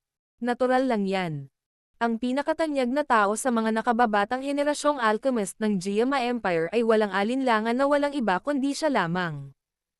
Ngumiti si Ling Fei at sinabing nakita niya ang kanyang ugali, mukhang sinasamba niya si Liu Ling.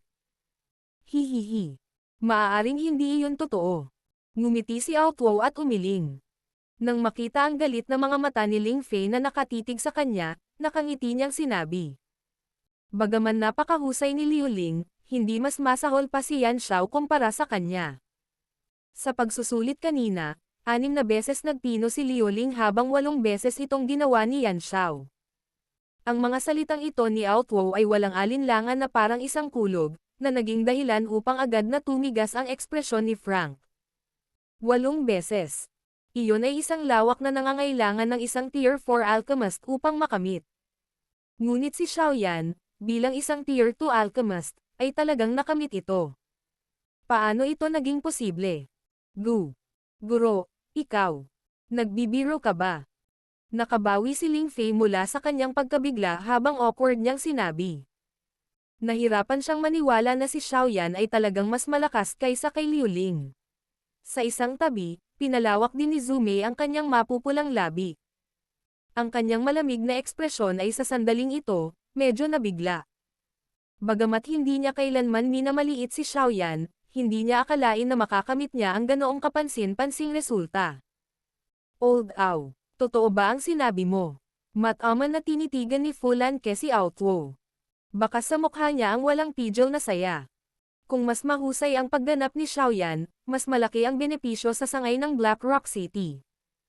Ang maliit na batang ito ay nagtatago ng kanyang kakayahan ng walang katotohanan. Biglang, sinimulan kong asahan ang grand meeting sa pagkakataong ito. Nakangiti si Outwo habang nakatingin sa lugar kung saan nawala si Xiao Yan. Sinabi niya, sa grand meeting na ito, maaaring si Yan Xiao ang pinakamalaking itim na kabayo.